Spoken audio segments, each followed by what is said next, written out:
50 लाख रुपए इनाम के तौर पर उन्हें मिले, जबकि रनर अप इमाम को विशेष पुरस्कार के तौर पर मिले 10 लाख रुपए।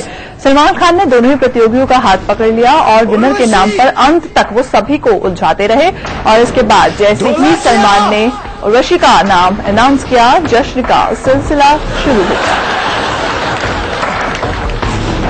इमाम Siddiqui, the winner is Urvashi धौलाकिया।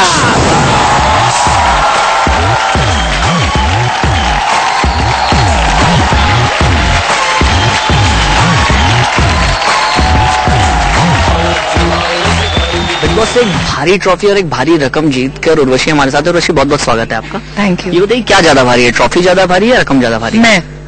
तीनों में से आप, और दोनों में से मैं। ट्रॉफी और रकम मुझसे भारी कुछ नहीं है, ये बात तो तय हो गई है। मतलब आप सब पे भारी पड़ के यहाँ पर आई हैं? बिल्कुल। अच्छा, आप अमाउंट का क्या करेंगे? नहीं करेंगे, अब तक आपने प्लान नहीं किया, लेकिन बड़े वाले ने प्लान कर लिया कि उन्हें कार चाहिए और छोटे वाले की लिस्ट बन रही है, तो उसका क्या सोचा आपने? उनको सोचने दो, जो सोचना है। वो भी अभी सोच ही रहे हैं, क्योंकि उनको तो उम्मीद ही नहीं थी कि यहाँ तक मैं पहुंचूंगी। मुझे खुद को उम्मीद नहीं थी, लेकिन भाई सबसे पहले तो ये जो कुछ भी है मेरी माँ का है और उनकी वजह से मैं यहाँ पर हूँ, लेकिन उनसे भी कहीं ज्यादा पब्लिक की वजह से मैं यहाँ पर हूँ, जिन्होंने मुझे भर भर के वोट्स किया। तो थैंक यू सो मच। किससे सबसे ज्यादा टेंशन थी आज सुबह तक की? जब 4 लोग थे घर में, कौन सबसे ज्यादा टेंशन दे रहा था आपको? कोई टेंशन नहीं दे रहा था एक्चुअली सुबह। ये नहीं, मैंने कभी ऐसा सोचा ही नहीं, क्योंकि मेरे लिए मैंने हमेशा एक बात मानी है लाइफ में कि आपको बनाने वाले भी आप ही हो और आपको बिगाड़ने वाले भी आप ही हो सकते हो। आप किसी और को ब्लेम ही नहीं कर सकते लाइफ में, ठीक है? आप you can destroy yourself and you can make yourself. तो आप ही हो, अगर आप दुखी हो तो आप ही की वजह से हो, क्योंकि आपने वो दुख को बुलाया है। तो मैं तो ऐसे ही रोज ऐसे ही उठती थी, एकदम न्यू डे करके, हाँ ठीक है, जो भी आएगा सामने देख लेंगे टाइप्स। तो सुबह तक ऐसा कुछ भी नहीं था। तो मेरा सबसे बड़ा कंपेटिटर मैं हूँ। अच्छा, घर में जब हम देख रहे थे, घर का जो अनाउंसमेंट हमने देखा, उसमें क्या था कि आप थोड़ी नर्वस नजर आए, लेकिन स्टेज पे आए आप काफी रिलैक्स थी। क्या था वो घर से स्टेज का जो सफर था? ऑब्वियसली आप समझिए मेरी पोजीशन, क्योंकि मैं 98 डेज से उस दीवार के पीछे थी और मुझे जरा भी वो नहीं था इल्म कि बाहर क्या है, यू नो। क्योंकि जब हमको लाया भी गया था तो हम ब्लाइंड फोल्डेड थे, हमको बताया नहीं गया था कि ये घर है, यहाँ पे एंट्री हो रही है, कुछ भी हो रहा है, कुछ भी नहीं पता था।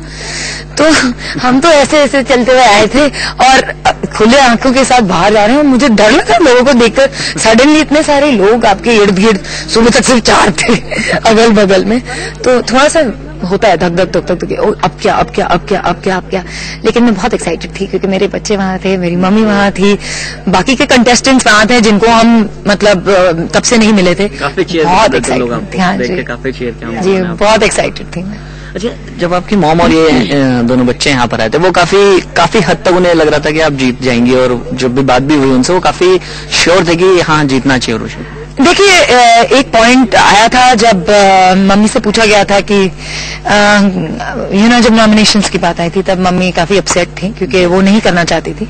और आज भी उन्होंने फिर सलमान ने मुझे पूछा कि क्यों ऐसा लगा, कि क्यों आप सबने आपको नॉमिनेट किया। तो मुझे नहीं पता था, लेकिन आई थिंक कहीं ना कहीं उन्होंने भी सही कहा कि हर माँ चाहती है कि अपना बच्चा जीते। अगर मेरी माँ ने ये चाहा तो कोई बुरा नहीं किया, और उनकी चाह और उनकी दुआएं मेरे लिए तो कबूल हुई। अच्छा, नॉर्मली ये भी कहा जाता है कि ऊंचाई पर पहुंचना बड़ी बात नहीं है, वहां बने रहना बड़ी बात है। तो अब किस तरह से मेंटेन करेंगे अपने आप को, खुद से किस तरह से छाई रहेंगी, या कुछ शो का सोचा, या कुछ प्लानिंग किया आगे से ऊंचाई पर रहने के लिए, बने रहने के लिए?